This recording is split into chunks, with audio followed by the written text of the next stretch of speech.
This is First Coast News on your side. Right now at 11, an update for thousands of families impacted by toxic water at Camp Lejeune. The Justice Department announces a new option, but some families are calling the offer insulting. Well, you're looking at now Hurricane Lee. We've got the 11 o'clock advisory in. I'll show you the latest cone and what the computer models show with the recurve coming up.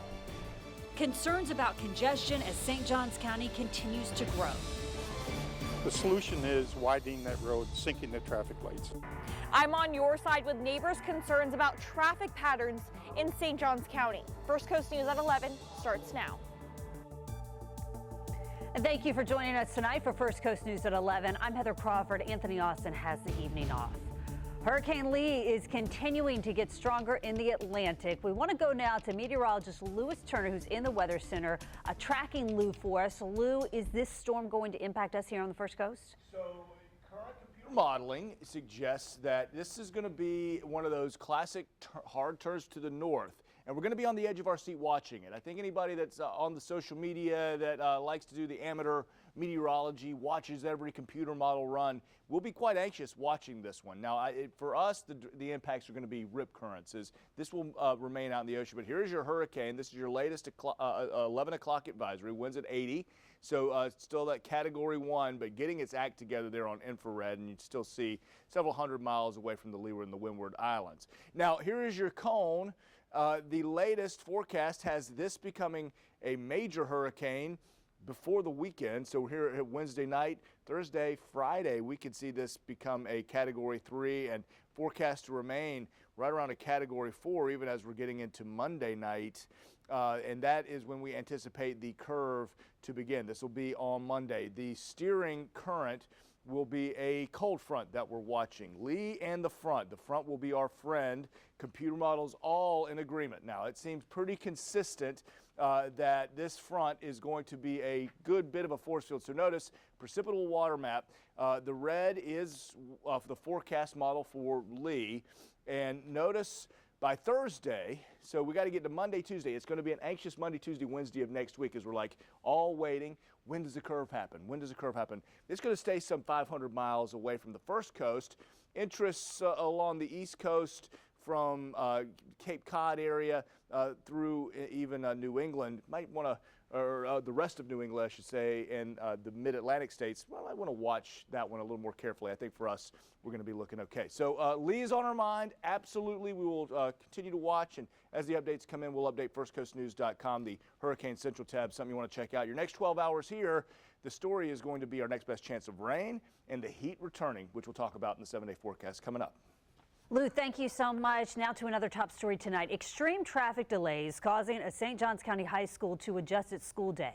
In an email sent to families, Beachside High School principal says that the traffic has created a situation where students arrive late on campus, which then delays or interrupts the first period instructional time.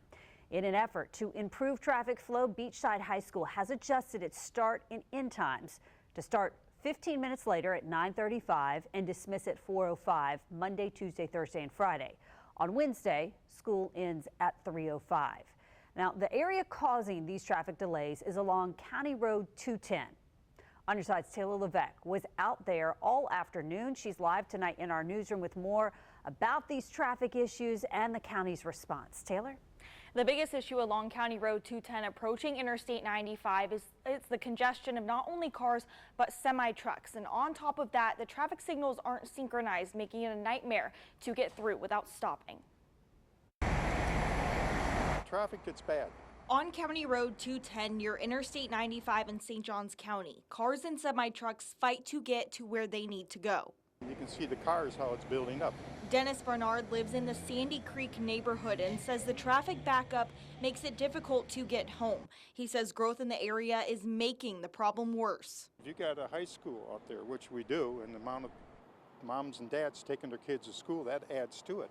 Plus you've got people going east and west off of 210, getting on and off 95 to go to work. And that's hard. That's really hard in the morning. Right in the middle of the congestion are two truck stops. My wife and I were coming home one night. It took us 21 minutes to get from the tractor supply store just right over here where this traffic light is.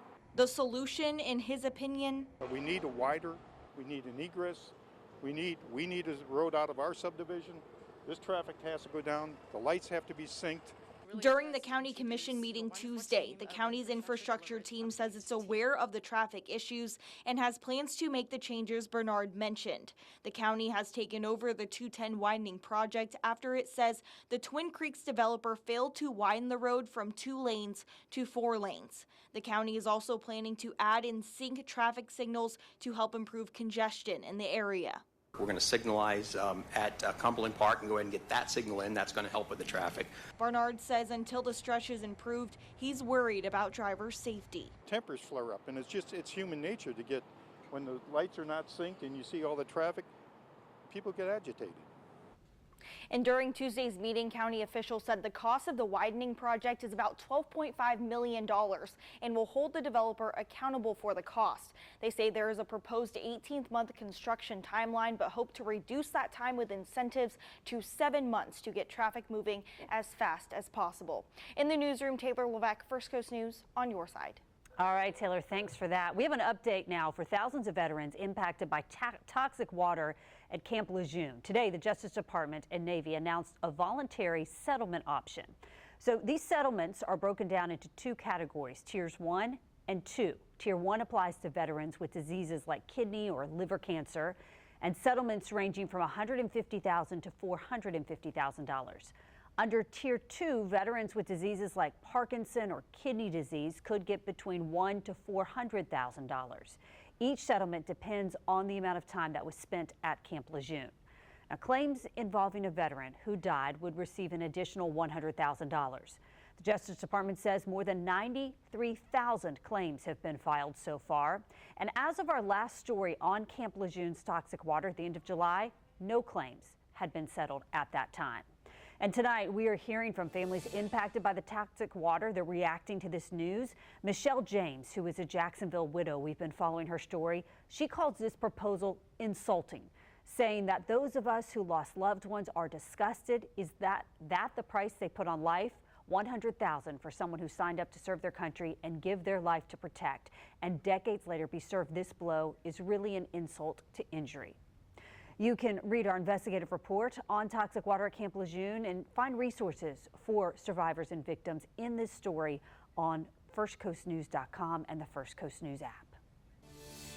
Tonight, police releasing new details about a toddler's death in a hot car in Jacksonville Beach this week. Authorities say that the 2-year-old girl was in a personal vehicle in the Bethlehem Lutheran Church and Preschool parking lot. A criminal investigation is underway with the state attorney's office. Police did not say if the child attended the church school or how long she was in the car. First Coast News crime analyst Mark Bachman says a key detail prosecutors will investigate is who left the little girl in the vehicle. Was it a parent or a caregiver? And what was the person's intentions? There's a lot of leeway in this type of charge when it becomes to a non-negligent aspect, as well there should be. I mean, these people are grief-stricken. They're living with, if it is a parent, they're going to be living with the loss of a child, a loved one. And there was no intentionality to it. We have reached out to the church. They declined to comment.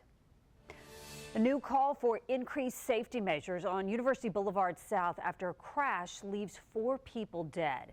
Gas station surveillance video shows a 2-door Audi crashing into a concrete pole August 26.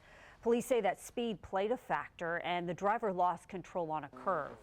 5 people were inside the car, 4 died, 1 was injured. That crash happened less than 2 weeks after 2 people died in a separate accident at that same location. So maybe put some speed bumps out there, or maybe like a signage, like something, because it's not getting any better, obviously. And there have been 124 deadly crashes across Duval County this year. Continuing our coverage now of last month's mass shooting in northwest Jacksonville. A racist gunman opened fire at a Dollar General store in the Newtown area, killing 3 black victims. And we now know that one of those victims will be remembered by Reverend Al Sharpton and attorney Ben Crump as they deliver a national call for justice. This will take place at a memorial scheduled for Angela Carr, a mother of 3 who lost her life. Her memorial is Friday morning at 11:30 at Bethel Baptist Church downtown. And tomorrow, visitation for A.J. Laguerre will be held at Funerals by T.S. Warden on North Main Street. That starts at 5 o'clock. His funeral will be the next day, Friday morning at 11 o'clock at Joshua Christian Faith Center on St. Clair Street. And also happening tomorrow, a group of faith leaders from Florida will hold an event calling for politicians to, quote, cease and desist from sowing division. Pastors will gather for a news conference to kick off what they're calling a moral movement with 10 days of sermons, fasting, and prayer in an effort to urge leaders to, quote, stop using public office to spew hate against black people, trans people, immigrants, and others. This event is taking place at 11 a.m. at St. Paul AME Church on New Kings Road. Two brothers and documented gang members are headed to prison after a judge sentenced them each to 30 years for drug crimes. Rashad and Marquise Johnson were convicted on drug trafficking and possession charges. Those charges stem from a 2021 drug bust at what police called a trap house on Jacksonville's east side. At the sentencing, the brothers' family and girlfriends asked the judge for leniency, saying that the defendants have 7 young children between them. But prosecutors say the brothers are part of a violent criminal gang and the 3-decade punishment is justified. Do the gangs drive violence? Absolutely they do. You hear the sheriff, you hear the state attorney talk about again and again. There's a small group of people who are driving most of the violence. They're violent too, and as a result, they won't be out there anymore wielding this type of just despicable behavior in their community. Now, the case was the result of what investigators say was a decade-long investigation into gang activity on the east side of Jacksonville. The FBI confirms it conducted a search at the Duval County Teachers Union offices earlier today. The agency did not provide any details, but according to our news partners at the Florida Times Union, a federal law enforcement and IRS agents were spotted leaving the building in San Marco with boxes. Now, according to the newspaper, the raid involves potential misappropriation of funds. We are working to learn more about this developing story, and we'll update you as we learn it. Tributes continue to pour in for the late Jimmy Buffett, including right here in Jacksonville. Today, we take you to the remembrance held by a local Parrots Head Club. And we are looking at a place Jimmy Buffett absolutely would have loved. If he didn't love it, it's St. Augustine. Absolutely gorgeous Bridge of Lions tonight. Let's get local now. We've talked tropics already in Lee. Let's get to our 7-day forecast. Talk about the hot temperatures returning. And Ice Baby headed to the First Coast. We're going to take a look at the home set to make its TV debut. We'll fill you in. All new next at 11. Tributes continue to pour in for legendary singer Jimmy Buffett. He lost his battle to a rare type of skin cancer on Friday. And this is video from tonight at Lillian's Sports Bar and Grill in Jacksonville on Roosevelt near NAS Jacks. Organizers are from the local Parrot Head Club called Parrot Heads in Natural Settings. It's sad, but we're happy for the memories because there sure were a lot of them out there. And so we really enjoy being associated. My dad was a Buffett fan, so I grew up with Jimmy Buffett my whole life, and I'm very sad he's gone, but if it wasn't for him, none of these people would have met each other. Oh, so many memories through Jimmy Buffett. He died at the age of 76. All right, stop, collaborate, and listen. Does that bring back memories? Ice is back with a brand new house. Actually, 2 houses. Vanilla Ice, now a homeowner in St. Augustine. Take a look at this drone video over the homes on June Lane on Rattlesnake Island. This is right off of A1A. We're told Vanilla Ice will keep one home. He'll flip the other. That flipped house is set to be part of a TV show. While the show is not officially announced, he does have an HGTV show called The Vanilla Ice Project where he renovates houses.